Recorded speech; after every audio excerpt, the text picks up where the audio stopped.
Okay, hello everyone. This is my 2 cents, and this is the June patrons live stream. It still says I it's host these waiting. once a month for all patrons who donate $1 a month or more on Patreon or Maker Support. So if any of you guys would like to get in on this, just head over there and you can get in on it.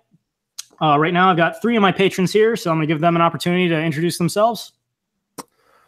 Hello, my name is Americap. You can catch me over on my channel, which is also called Americap.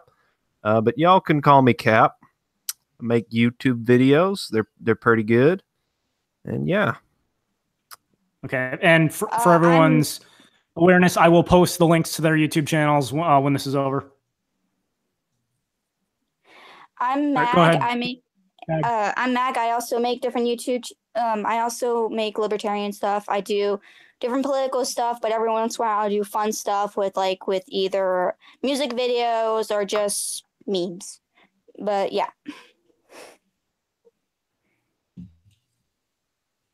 All right, now Pipsqueak, you got anything to say? No, man. All right. I'm too awesome. Well, let's jump right into it. I'm too lazy to make YouTube videos. I'm just a guy that throws money at people on Patreon.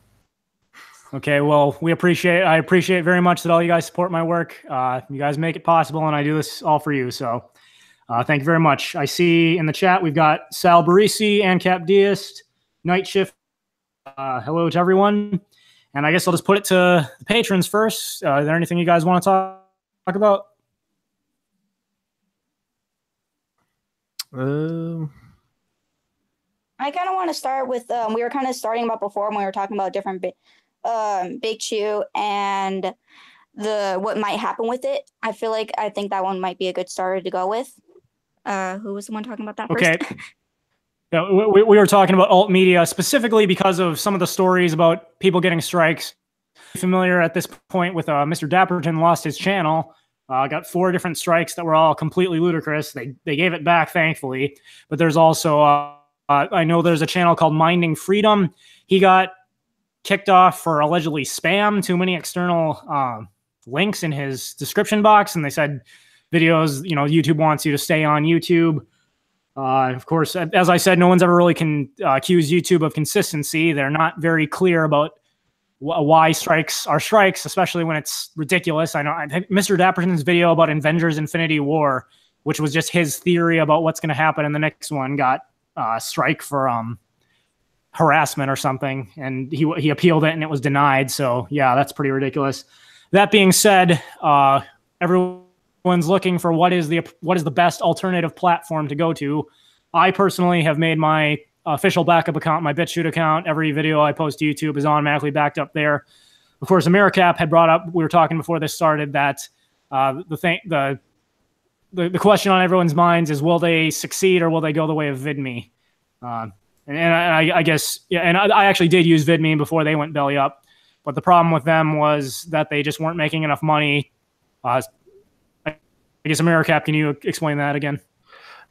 Yeah, so what basically happened, at least from what I remember from the video Shane Killian did, was basically they a lot of the companies that they were trying to get ads from were expecting them to act like YouTube and, filter ad-friendly content and do all that. Well, not only was that against what the whole point of doing VidMe was, but they didn't have the manpower or the resources to do that. And so they couldn't get as many advertisers, and since they couldn't get as many advertisers, that was already hurting their income. But then the fact that they also had a very small user base kind of just doubled that, and it made it made it to where they were hemorrhaging money for the longest time. And then one day they were just like, okay, in a month we're no longer doing VidMe, it's going to shut down. Yeah. I actually say it. Oh, go ahead. No, I just said that was unfortunate. Go ahead. I would say it's the problem with BitChute is actually the opposite, because they actually do have a lot of creators on there. If you search on their website and search up either stuff with gaming, politics, there's literally every single category of you can think of genres. There is a YouTuber or big shooter or whatever you want to call it on there, but no one really knows of it. We've been sharing it but it's not really, I guess, mainstream. Say for say the problem with something like Steam, if Steam ever got corrupted, people can't really go somewhere else because you would get nowhere as near as a profit as you would on YouTube, since so many people know more of Steam. So that's why I say the problem is not the actual channels, the lack of channels, just the lack of people actually going to the website. Yeah. I'm just going to say for the record, I'm really frustrated with this whole, ever since the adpocalypse happened, this whole idea where advertisers are pulling from YouTube saying, you played our ads on racist videos, we don't support that. I mean, I'm curious where the logic is, because everyone who knows how YouTube works understands that advertisers pay YouTube to play their ads on content that's put on there. They do not necessarily review the content that it gets played on. It's a mutually beneficial transaction. They pay YouTube, and in exchange, YouTube helps them get more business. Seems clear as a bell to me that doesn't mean, given how the transaction works, that doesn't mean your organization is endorsing every video that's put on YouTube. YouTube is a platform where people post all kinds of stuff. And the hypocrisy. I mean, it'd be one thing if it was a. Yeah, it'd be one thing if it's a specific sponsorship between a channel and a business, which those happen with the larger channels. But I mean, it just made no sense. I mean, obviously, we all know it's because the liberal elites are pressuring them to pull because they're trying to get conservative and right-wing commentators off of YouTube. They know they see that they're getting more business than. Well, what's also really really big hypocrisy also is the fact that they were saying that all these right-wing channels were all racist and whatnot, yet the liberals, we know that they're so much more racist than us, but just because they all follow within one ideology and they like their ideology, it's okay, even if they're spilling racist. I don't know if I can swear here. Okay. Let's go ahead and cut back on the swear words. Not that I personally have a problem with it, although I believe it does have something to do with videos getting demonetized. So. Yeah, I censored myself for that. Well, it's one of those things, like, not only is it like what you guys are talking about, but there's also the issue of YouTube kind of screwed itself the moment it said, okay, so now we're going to stick our hands into what videos get monetized and which ones don't. The moment they did that, they set a precedent for themselves that now every single video that's even moderately offensive to someone has to be censored, so that way an advertiser isn't associated with them. Before, they could have claimed neutrality. They could have said, well, we don't control which videos get monetized. We're, hands off with this, so we're not responsible. If they had just claimed that, yeah, would they have taken somewhat of a hit for it? Definitely, but it wouldn't have been nearly as big as, okay, well now, we have a ton of advertisers, but like almost all of the videos we want to put them on, we can't because we've deemed them, not ad friendly.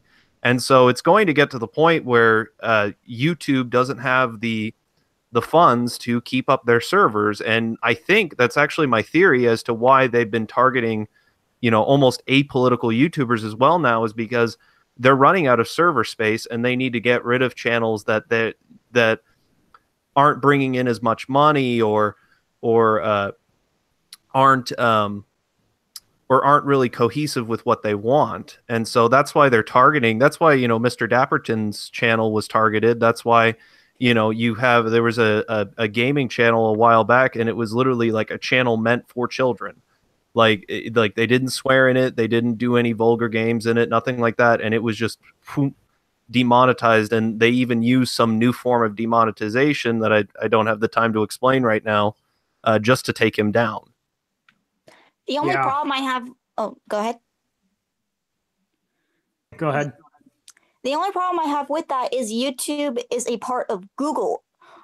And because Google has such a big empire, or they're going to keep, like how the government does, they're going to still keep funding them and keep YouTube going. Or am I mistaken? Yeah, I guess it... And I think the demonetizations are a lot more based on a political agenda rather than a tightening purse strings one. I would agree. I think I don't know if you guys haven't noticed, but I know whenever I log on to YouTube, I almost always get an ad either for YouTube Red or for YouTube TV. And I think the reason they are is because they're not. Well, when they demonetize videos, it's YouTube taking a hit as well. For ads played on your videos, the creator gets 60%, YouTube gets 40%, and so they're actually shooting themselves in the foot, guys. And which definitely means YouTube is less profitable, and if they can't pull in more YouTube Red or YouTube TV, they're gonna. Yeah, one thing I've noticed. Oh, go ahead. I was just gonna say, yeah, if it wasn't for Google, like YouTube would not be in business right now. And if it wasn't for government subsidies, Google wouldn't be doing too well either right now. I agree. Oh, one thing I want to warn right now, I have a very bad problem with interrupting or talking in the wrong time. So if you hear me accidentally talk and then stop, just keep going. I am sorry. I'm just warning that right now. It is perfectly fine. Everyone understands that given the nature of how we're talking in this Hangout, there is actually a several second delay before each of us hear each other. So it's bound to happen. Yeah.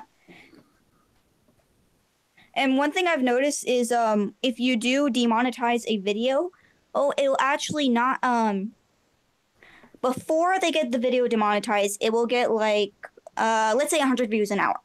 When it does get demonetized, it will get like 10 views an hour. So not only is it hurting the YouTuber, but it's also hurting YouTube itself because it means not as many people are going to see, which means it's not going to be as profitable.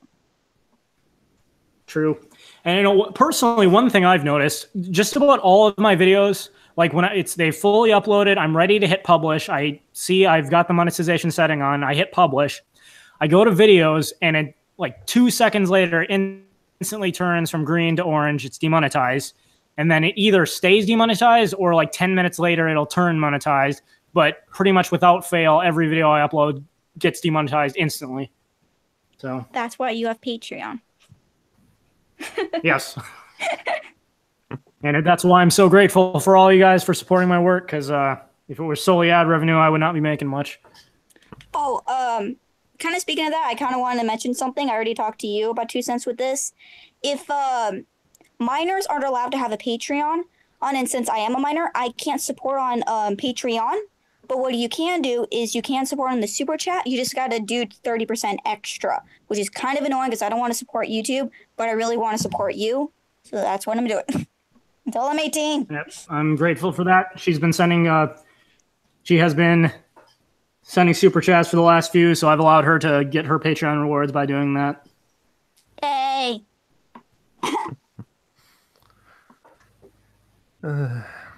Are we done with this topic? You want to move on to something else? I guess, I guess for now it's probably good. Just for everybody watching, if you do not yet have a BitChute account, I do recommend getting one right now. That's kind of the platform I'm hanging on for if YouTube does go belly up with allowing political right-wing commentators and kicking them all off.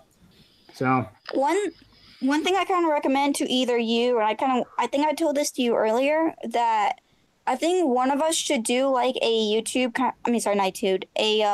I guess you call it a tutorial about BitChute, about like how it kind of works. Because my biggest problem before I actually joined BitChute was that I knew nothing about it, and I didn't want people don't want to change from what they're usually used to, and so I never left. And when I eventually did, I was very confused by the website because it was still somewhat different. But once I got the hang of everything, then I really started liking it. So I think either you or Mr. Dapton or just one of us should do a video just describing on how the process works, to either signing up, how to use the upload, etc., etc.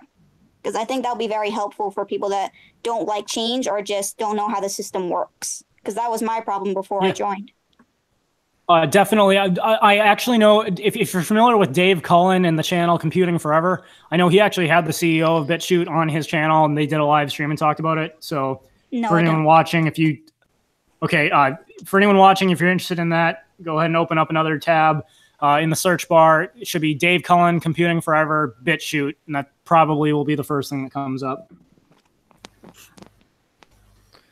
Another idea I had for trying to get more people into BitChute is if, I'm thinking about experimenting with it to see if it'll work, is make some content that's exclusive to BitChute, but I don't know if it'd be worth it. You know what I mean? I think that that actually kind of reminds me, AmeriCap, you were going to do something similar like that with your Patreons, right? Where you were only Yep. going to have exclusive ones to there to try to get more Patreons to there. Am I correct Yep. about that? Yep. I was going to call it In the Woods with Cap. Why? Well, me and my friends, we go on like camping trips together, and I thought, So you know, nice. yeah, we plan on doing a bunch this summer, and I thought it might be cool to just, whenever we go, just film a bunch of videos on different topics, just me in front of the camera in the woods, just talking. What, are you going to be a redneck in the woods now?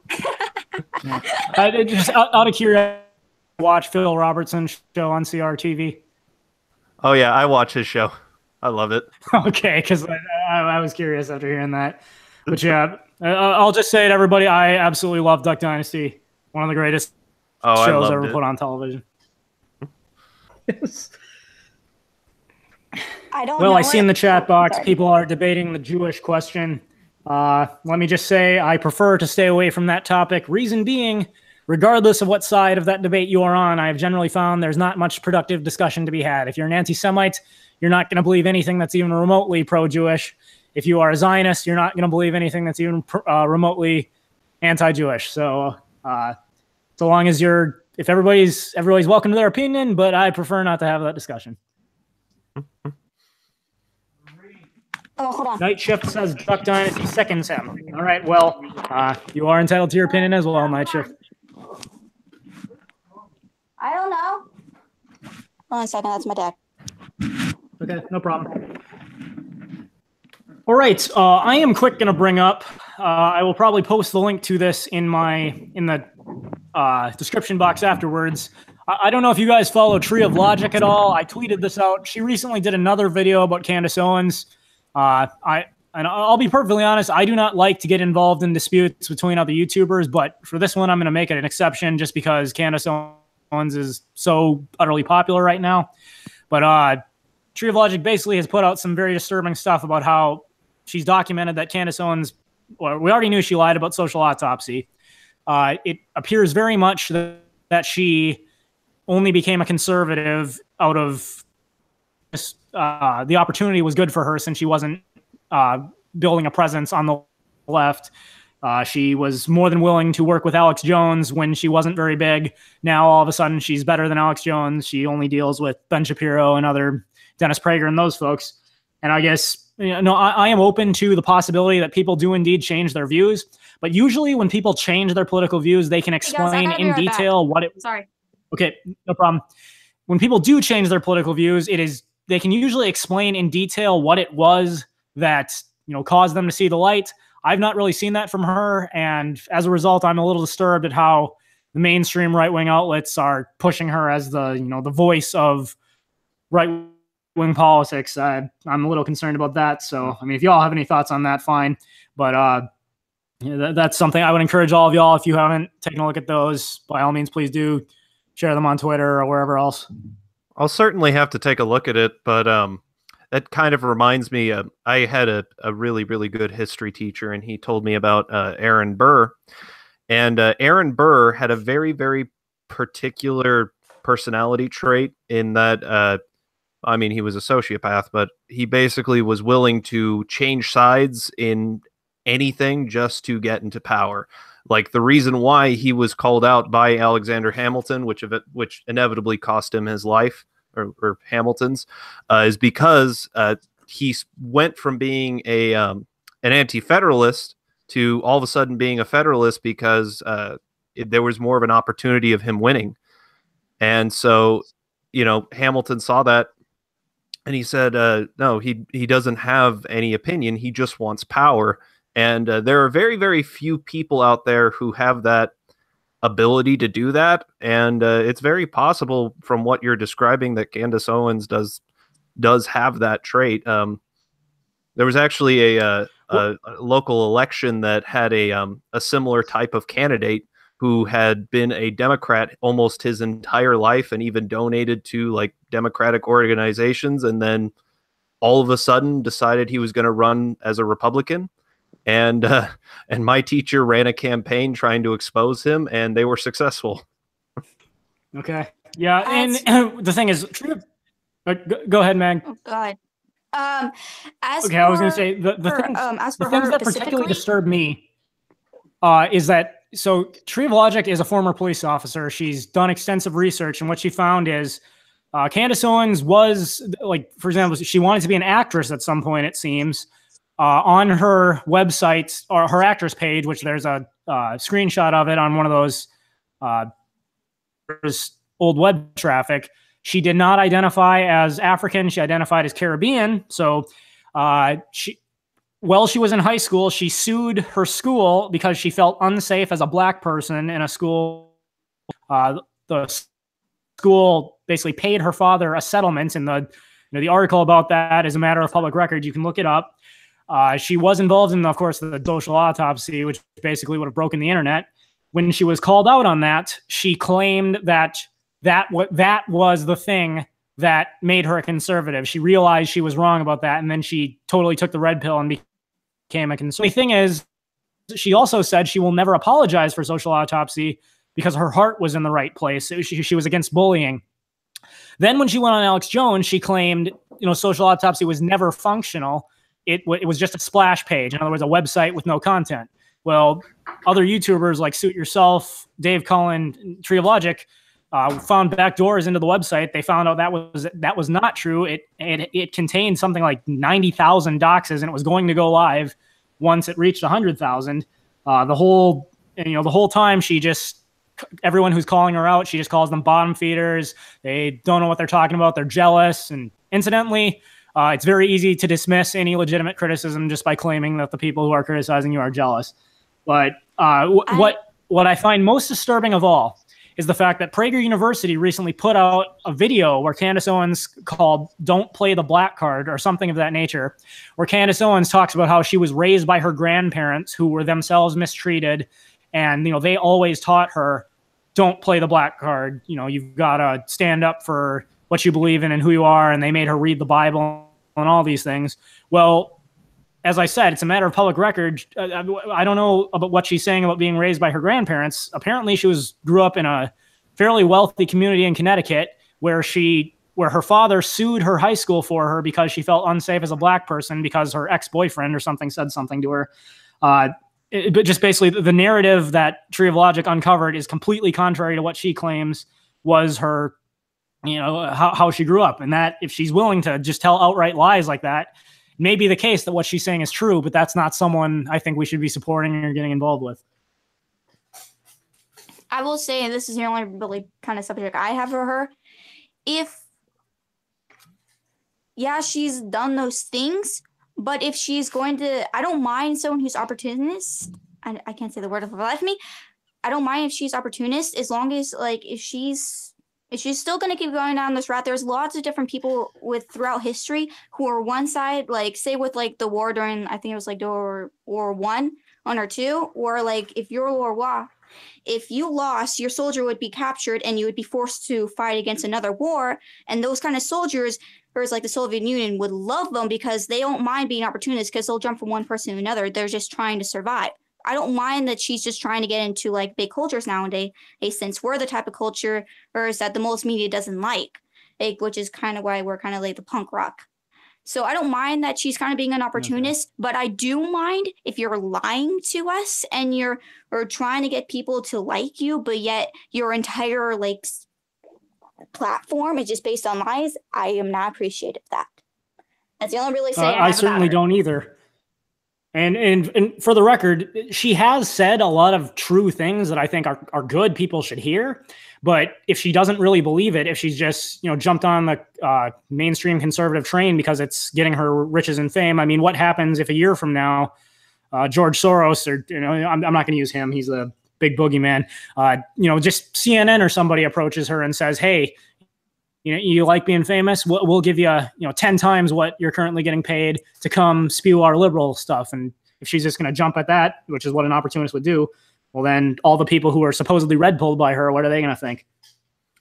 I've noticed, even just in the YouTube skeptic community, if you will, I've seen some small, I'm not going to name names or anything, but I've seen some YouTubers out there where they're fairly new, or they're they're at you know, about where I am subscriber wise, and I watch some of their videos, and I'm like, your heart's not in it, man. Like, this is clearly just, you're just repeating the same talking points that we've done before. You're not adding anything new to the conversation, and it almost seems like they're just trying to hop on the bandwagon and get themselves some fame. And it's like, if that's what you do this for, man, then I don't know what to tell you. Oh, sorry, are you done?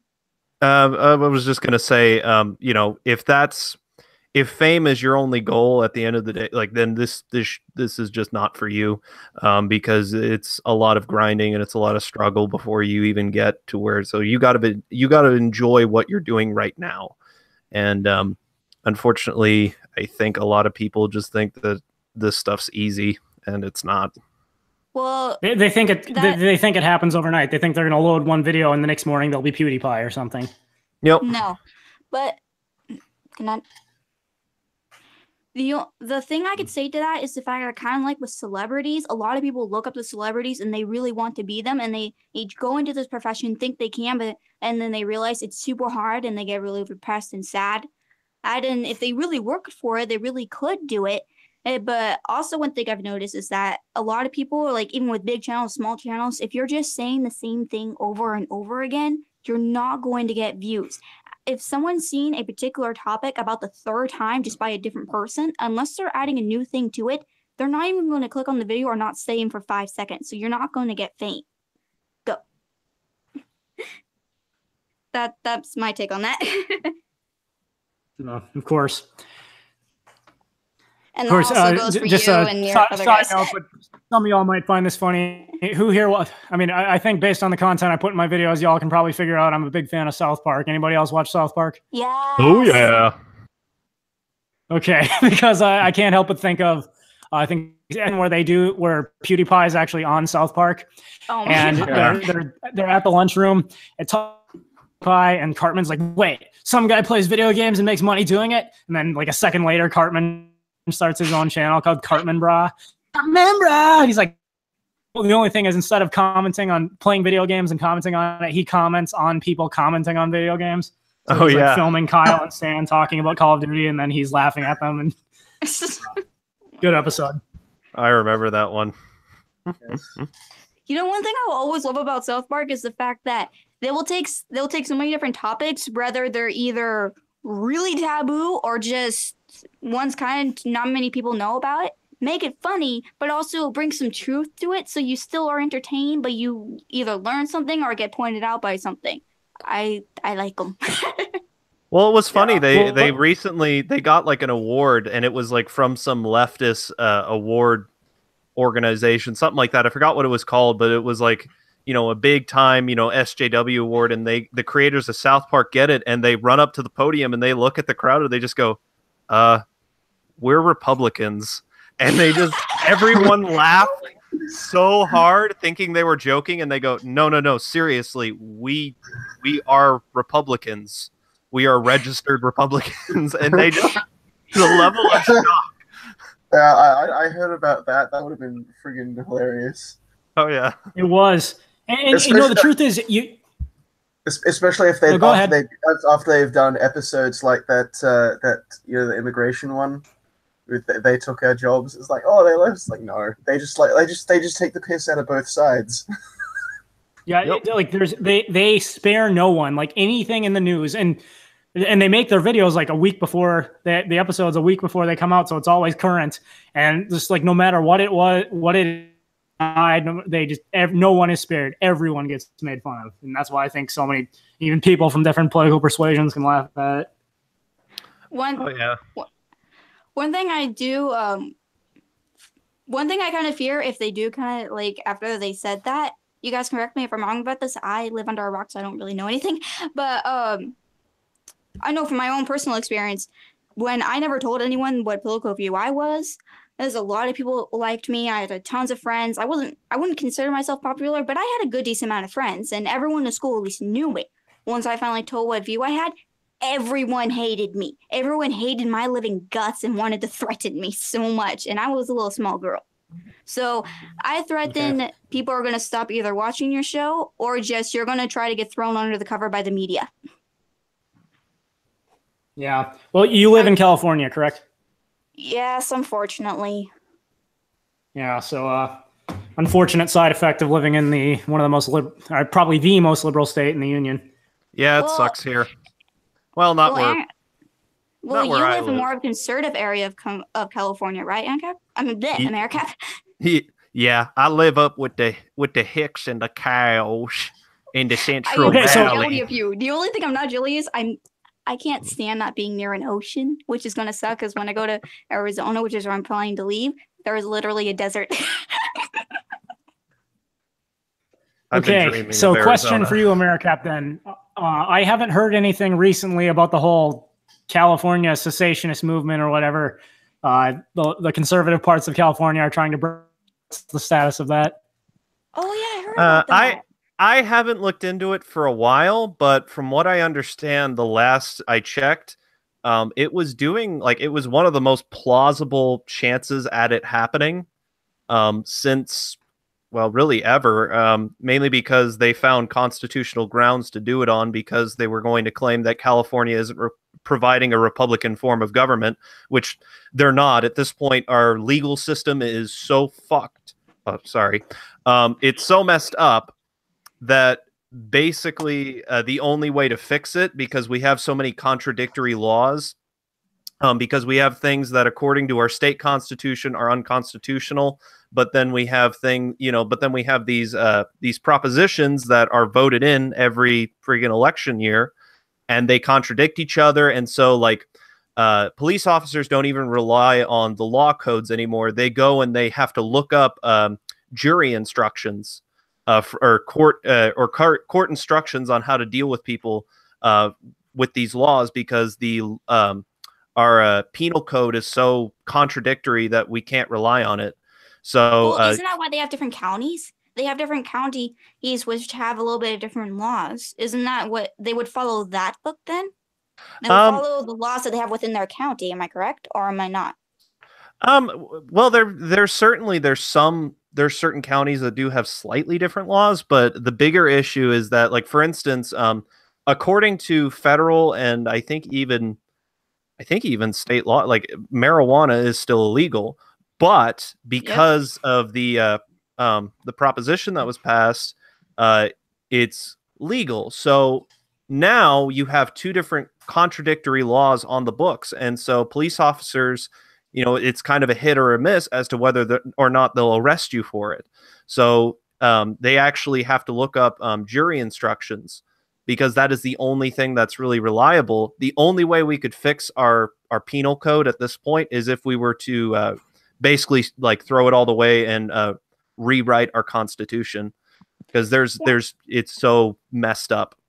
Weren't they going, I remember I saw an article once where they were going to split California in half within two different they were going to split California within two different states depending on the different laws that they have. Yeah, that's the controversy. Yeah. Which I'm so sad I'm on the wrong side. Yeah, I'm luckily on the right side, believe it or not, of that one. All the coastal counties are going to be, basically gone. And I'm honestly I hope it happens, but chances are it won't. I want it to happen, but I'm on the wrong side. I'm on the coast.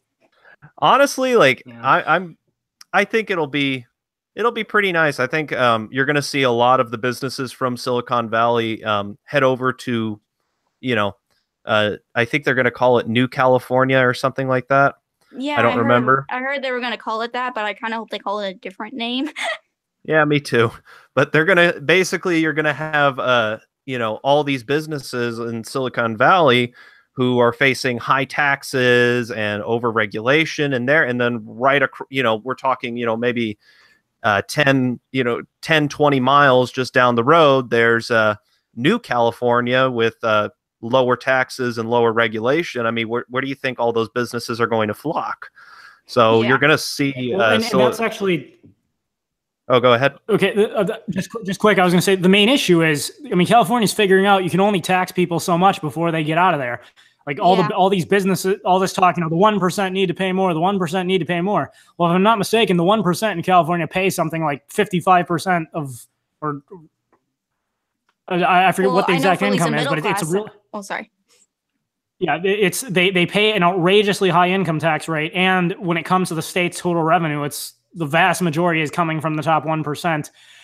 Businesses that the businesses like the ones in Silicon Valley that have deals with the government are staying, but businesses that don't are leaving California and going to places like Texas because they're tired of paying they can't stay in business with that many taxes. Outside San Francisco, they got people living in shanty towns. It's looking to be the next Venezuela. Oh yeah, between it was like I think it was 2007 or 2009 and 2014. I don't remember the exact years, so don't quote me on that, but it was basically it's not that long of a period of time. We lost over 10,000 businesses to either basically overtaxation, overregulation, or basically it was 10,000 businesses that either left or changed plans on coming here, or even cut down on operations. It's so bad, even for people that are living there outside of even business, even for the people that have to live there. If you get rid of the business, you don't have any employees, which makes our unemployment rate even worse. Secondly, even for middle class people, my father has to work 60 hours plus a week to just even survive. And we have to pay like $50,000 just for our 1-story house. Granted, I live in a little bit more of a white neighborhood, which is a little bit nicer because we moved when we moved when I was really younger to get to a better neighborhood, which was safer. But even for middle class people, we have to pay so much money. The housing in California, especially in the coast, is ridiculous. Which is one reason why I'm moving, because I will not be able to survive in that, and I refuse to be in an apartment. Oh yeah, Arizona's pretty sweet. I've been there multiple times visiting my aunt and uncle. I really want to go to college there if possible. You go down there here in California, small businesses are basically they're falling apart. They're unkempt. They're basically they're about ready to put up that for sale sign. But over in Arizona, small businesses look like chains. In fact, some of them are small chains within the state because they're thriving down there. If you go down to Arizona, there are 50 different fast food restaurants just within a mile radius of you, because they're able to actually do business. And one of my friends actually lives down there, and he says all the time there's these new buildings that are being built for business all the time, and it really does help with the fact that they have one of the greatest real estate in the entire country. I can't remember which one was better, Arizona or Texas, but I know those two have the greatest real estate in America. So the only thing that deters people is the heat. But honestly, to be honest, the heat's not that bad. And humidity is the worst. When it actually rains, it is the worst. The heat's not that bad. There's air conditioning everywhere. I'll take the heat for the freedom. Yes. Just to lighten the mood a bit, I was in Texas last year and I saw a shirt advertising Arizona beachfront property with the line, "Just waiting for California to collapse into the ocean."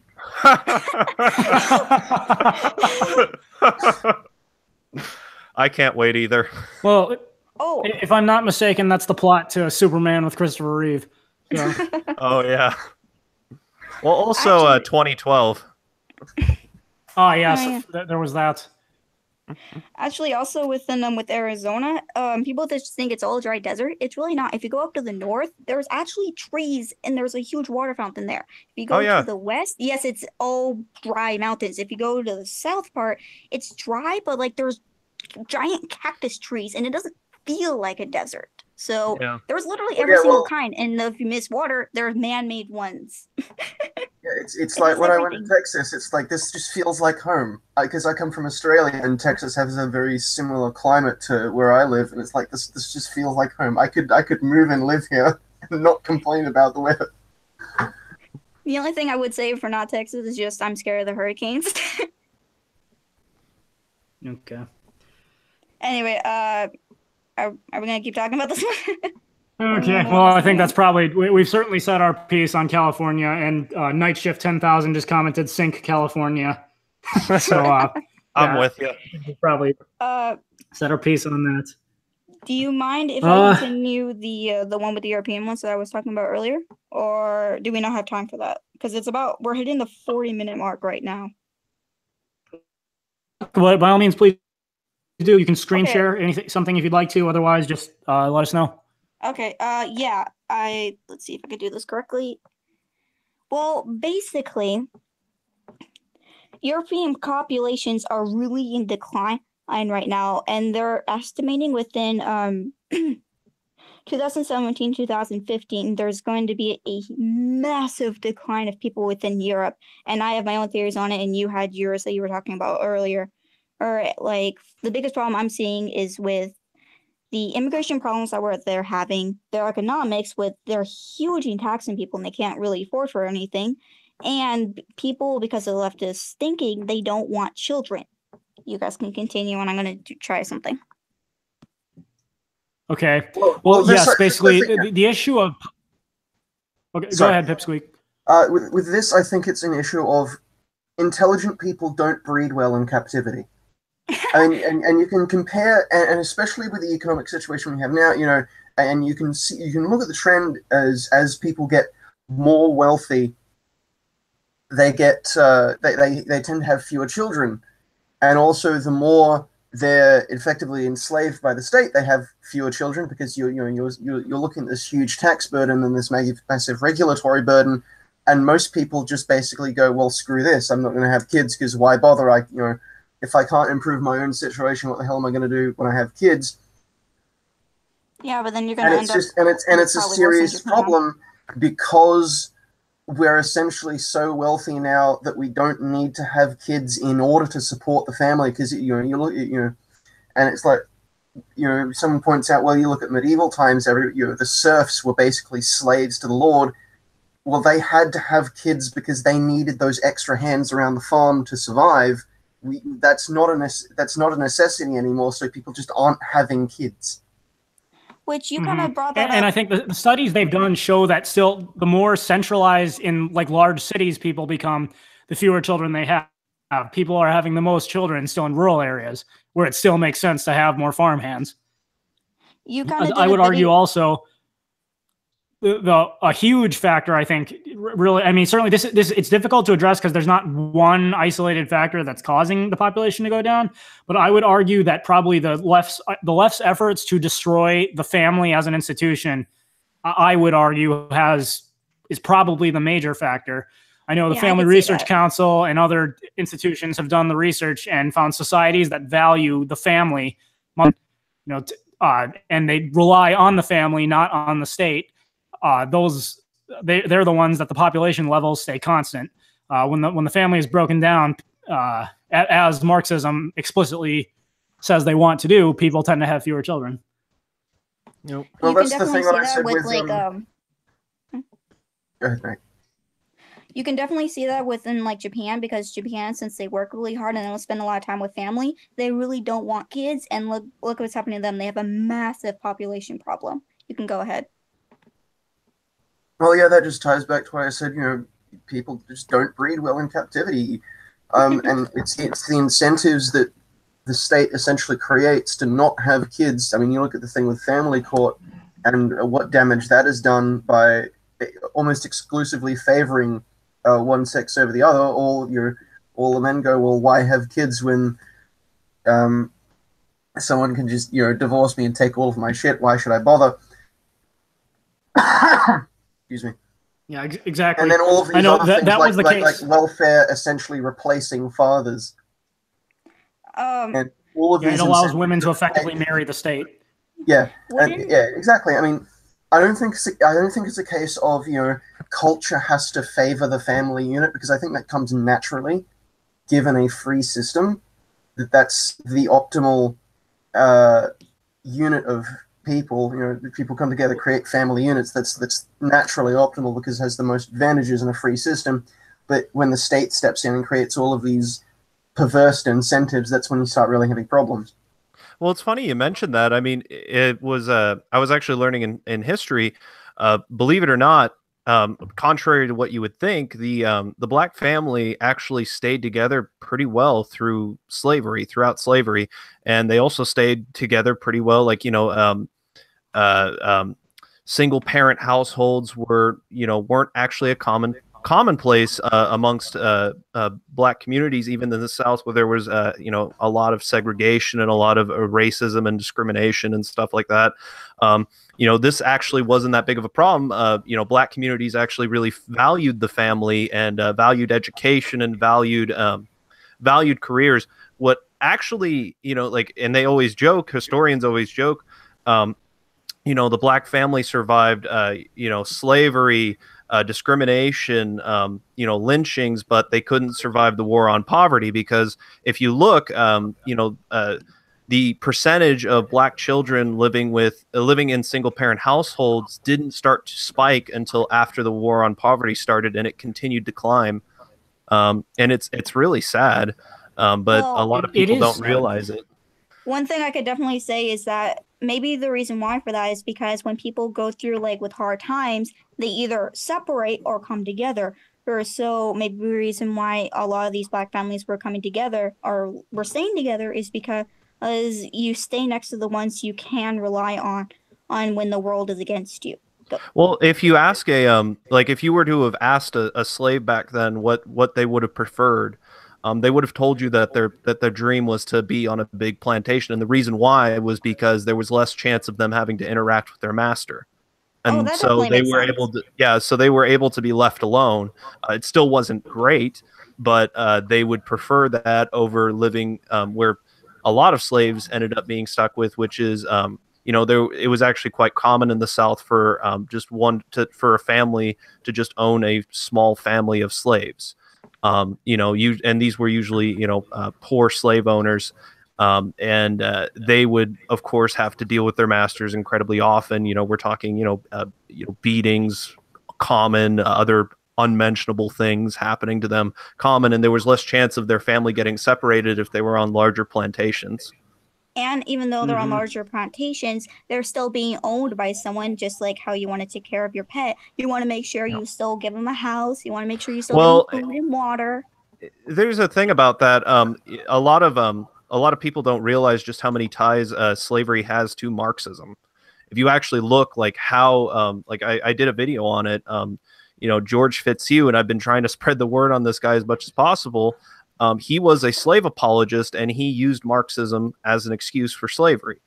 He said, well, the slaves of the South, they live better than, wage laborers in the North, and that it's better to be a slave to human masters than it is to be a slave to capital.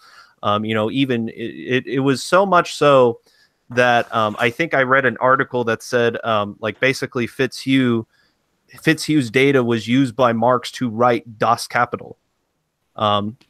It's something a lot of people like to forget, but it's true. Even the leftists have completely rewritten history. Well, one thing also people like to also forget in law and history, though the North were against slavery, the North wasn't really that. The North part weren't really that great of people either. They still discriminated against a lot of Europeans. They didn't like any Europeans that were really coming over there during the time. Well, contrary especially in the late 18th century. Well, contrary to what most historians believed for quite some time, recently there have been some studies that have come out. A lot of historians used to think that the North was mostly apathetic towards slavery. They just didn't care. They didn't have an opinion of it. But there's a lot of evidence that's come out that shows that a majority of Northerners were just avid abolitionists, very passionate about the issue, and really wanted slavery to be ended. So much so that my history teacher in the middle of class said I was wrong, because he did his own research into it, and he said, I've been telling students that the North was apathetic towards slavery, but I guess that's just another Southern lie. Which I'm so And then the other thing I'd like to point out, Dinesh D'Souza has done a great deal of study. And what he's found is the left has tried to rewrite the narrative of the Civil War as it was the pro-slavery South versus the anti-slavery North. It was, in fact, the pro-slavery Democrats versus the anti-slavery Republicans. And if you the Democrats from the North were just as pro-slavery as the Democrats from the South. And I know the challenge he put out was he's at a number put this out, to literally hundreds of thousands of people have heard, academic professors have heard it at this point. He says, I will have to this if someone can find me one example, but he said, I did extensive study. I could not find one Republican who owned slaves during the period of the Civil War. And so far, no one has been able to refute him on that point. Yep. The Republican... Oh, go ahead, Pipsqueak. Correct me if I'm wrong, didn't the Republican Party start life as an abolitionist party? Yep. They did. Major platforms that they actually started life on. They started as the Know Nothing Party, which was a joke name that was given to them by their opponents. But that eventually evolved into the Republican Party. Well, the Republican Party ended up being kind of an amalgamation of several different anti-slavery parties. But what made the Republican Party so powerful, and this sounds like I'm going to knock on them, but basically what it was is they were willing to join forces with abolitionists who wanted slavery to be abolished, not because they were opposed to enslaving people, but because they didn't like black people. And so they joined forces with people who were just abolitionists across the board, and that's how they were able to get the votes, fortunately. And so at the end of the day, it's kind of interesting to see that sometimes you have to make friends with the enemy to accomplish a good. Well, it wasn't also for with the American Civil War or the war to end with the slavery. There was more to it than just we wanted to abolish slavery within our American Civil War. But there was a lot more other factors into it. And yes, that was a part of it, but that wasn't really the main issue. It just happened to be a part of it as well. Correct me if I'm wrong. That's actually so what my entire history class was basically trying to answer was what was the cause of the Civil War, and at the end you find out, spoiler alert, that it was slavery. This idea that it was solely about secession is it's wrong, because you actually look, the reason why the South seceded, they claim, people claim nowadays, well, it was about states' rights. Well, if you actually look, well, if they were really states' rights advocates, then why did they get upset and start trying to punish the new states that were added into the Union after the Mexican War for abolishing slavery? Because they wanted those states, those new territories, to become basically pro-slavery states, and they abolished slavery, and a couple of them did, and so the Democrats got up in arms about it. And it's like, well, if you were really about states' rights, then why are you trying to block these people from using their states' rights? That doesn't make any sense. So, and then if you look even at the Southern, or the pretended Confederacy's constitution, the only real difference between their constitution and ours at the time was theirs had an extra protection of slavery, basically an amendment that said, the institution of slavery is to be protected. So if it was really true that it was about something other than slavery, then why are these, why do we see these things? Why is it that right after, before Abe Lincoln had even taken office, he merely won the election, did the South immediately start trying to secede? And when you ask those questions and you look into the history of it, it all starts to come together, and you realize that the South seceded for slavery since day one. Yeah,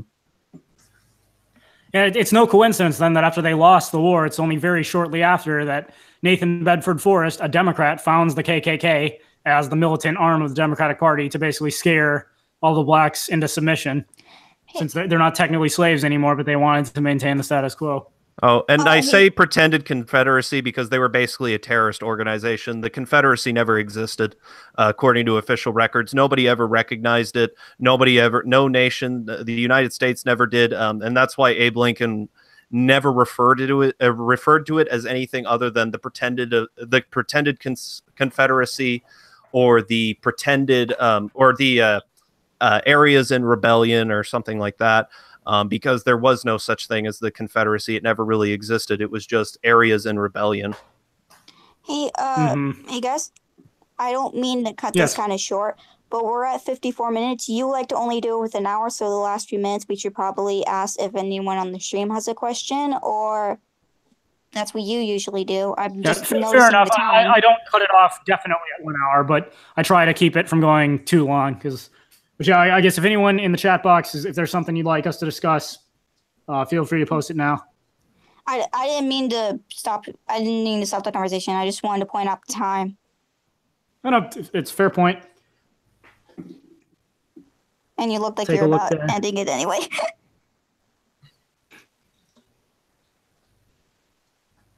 Jeff Russell says liberal means failure at its best. I couldn't agree more. Kind of something I remembered when I was actually in class one day, and we weren't even in a history class. We were just in a, it was just a class you could do homework in.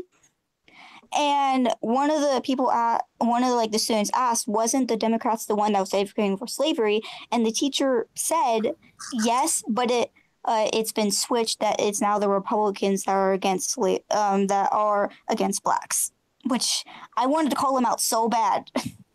The myth of but the again, big switch. Traumatized to be quiet. The myth of the switch. Oh, God. Yeah. I want to go against them so bad, but I was too scared. Actually, one thing I want to just bring up, or just on that previous topic quickly, in terms of black people actually doing rather well under segregation, and I think that's. I've heard about that. I don't know for sure, but I think that would be mainly due to basically black people going, well, there is a whole heap of white businesses that won't serve us, so we're just going to make our own economy, basically, side by side to the white one, and after segregation. What the state did with the whole LDJ's big Great Society and all of these other measures, they completely and utterly failed in integrating these two side by side economies together, and instead focused entirely on destroying the black communities and economies. I think that's the reason why black people are actually doing so badly today. I'm not sure about the other part, but I do know that, and I think I mentioned it actually in the last live stream. Contrary to popular belief, black schools in the South after slavery had ended were actually quite good. They were actually better than the white schools, and the reason why is because they were all privately funded. Because these black communities valued education so much that they pooled their money together, and they were able to purchase really, really good, afford really, really good schools and build them. And so there were these all black schools. To this day, you go down to the South and you'll meet black people who are, third, fourth, fifth generation lawyers and doctors and whatnot. And the reason why is because those schools still exist today and they're still top notch. Well, wasn't it that they actually denied education under slavery in order to keep them dependent on their owners, and that's why they value that so much? Oh yeah. Yep. And all I can say is private companies for the win. And this is a question from the chat. My 2 cents. Any thoughts on ESO? I don't know what that is. Well, I believe esoteric entity. Okay, on that subject, I ANCAP's video today about that. I have not yet had an opportunity to watch Filthy Heretic or Esoteric Entity's own video. I'm just gonna be honest. I don't know enough about that for me to comment. From what I understand, there are a couple communist YouTubers were claiming that Esoteric was a pedophile or something. It was a conversation on Discord that appears to have been edited. Like I said, I know Esoteric pretty well. I wouldn't think that's true of him, but as I have not had an opportunity to read through those messages in detail, I'm going to withhold commenting on that for the time being, although I do trust Esoteric Entity, as I have no reason to doubt him up to this point. ANCAP DS. Next. Go ahead. I'm just reading off the chat. Okay, the next question was, I think America should be ANCAP or a constitutional republic? My answer to that is I think America should become an anarcho-capitalist society, but as I've said many times, I'm a pragmatist.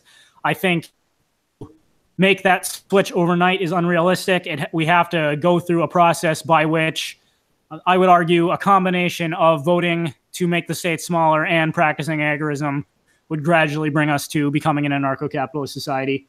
I do agree. I can see two things happening.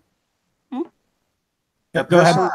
Personally, I think getting rid of the powers of compelling people to abide by ridiculous legislature and abolishing compulsory taxation. Taxation is compulsory anyway, but you know what I mean. I think those two things would start a progression into essentially what would look something that would look very similar to an anarcho-capitalist society, because it would remove the two main powers that the government has that enable it to be tyrannical. And I would say slowly, as much as is possible, privatizing those government institutions that are necessary, and as taxes lower, give the various branches of government let them know that they can seek voluntary funding from the popular, then basically go from tax, that would slide from taxation to privatized funding. Those services that are necessary and wanted would remain. The rest would fade away. And my only, go ahead. Oh yeah, my only, I do for the most part agree with you. My only concern would be the problem with the state is that states don't usually shrink; they just grow. It's very, very rare that you're able to get a state to relinquish its power, and the few times you can, they usually just tighten it somewhere else.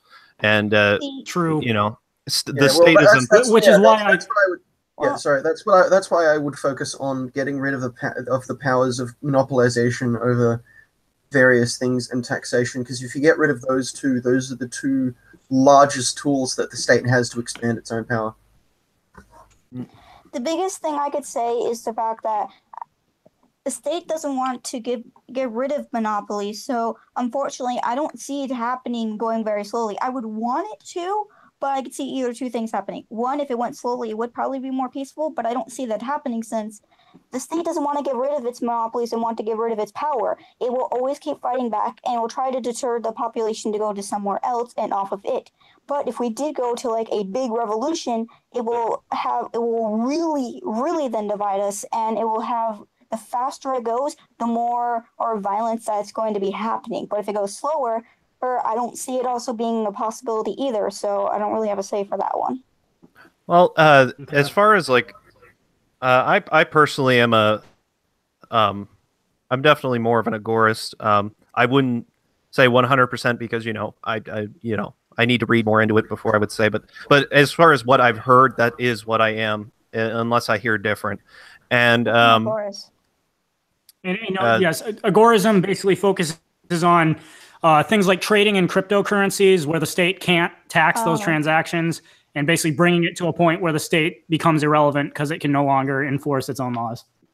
Yeah, but as I said before, the state is always trying to get its hold on different people. Well, if it can't, the state's always going to try to control something, and if it can't control something, it'll try to deter it from other people. So it will either want it, or it will, because no one's paying attention to it, it will slowly go back up again. The thing with Bitcoin, luckily though, is that it's not really it's untraceable, and it's hard to, when you understand how Bitcoin works. I could never afford. Well, that's true, because it's a lot more valuable than the dollar. I could never be able to. I'm just going to recommend to everyone here, for anyone here who's not familiar with how Bitcoin works, Mike Maloney, his YouTube channel is called Gold and Silver, I believe. One of the best investment channels on YouTube. He made a video recently explaining how Bitcoin works. So if you have any questions about that, I would recommend checking it out. It's the best, simplest explanation I've ever heard of it. The biggest problem I've seen with Bitcoin is that because it's becoming really popular nowadays, it's going to keep going up in value. Oh, and I will never be able to afford to be able to get it, which is why I would rather go more for material goods like either gold or silver or something like that instead of Bitcoin, because as I will never be able to afford it. I can't afford to buy one. Well, apparently, you can buy like a partial portion that's only $100 or something, but I could never get one full coin. That's my biggest problem with it. Oh yeah, you could definitely buy partial coins. Yeah. Well, I think the problem is because if you look at, if you look at the price of Bitcoin and then compare it to the inflation of the US dollar, Bitcoin isn't actually going up in value that quickly. It's the US dollar that's dropping rapidly. True. Mm-hmm. Well, wasn't and in a free market, supply and demand will always, the prices will always, after like more of a majority of people start using Bitcoin, supply and demand will ensure that the prices reach an equilibrium where people can afford to buy what they need to buy. Yeah, that's really the problem with people who who have the complaint of Bitcoin. Oh, it's volatile, it's unstable. It's like, okay, well, you have a fixed supply. There can only ever be exactly this many Bitcoins in existence once they actually, once they stop being mined, and that's in the code for Bitcoin. And then as more and more people adopt Bitcoin as a means of currency, the supply is the demand is eventually going to taper off fairly close to the actual population level, and that's the only way that demand is going to grow. So the price is actually going to become rather stable. The problem with it now is people are essentially treating it as shares or gold or something else that you invest in rather than something you use as a currency. That's its biggest problem right now.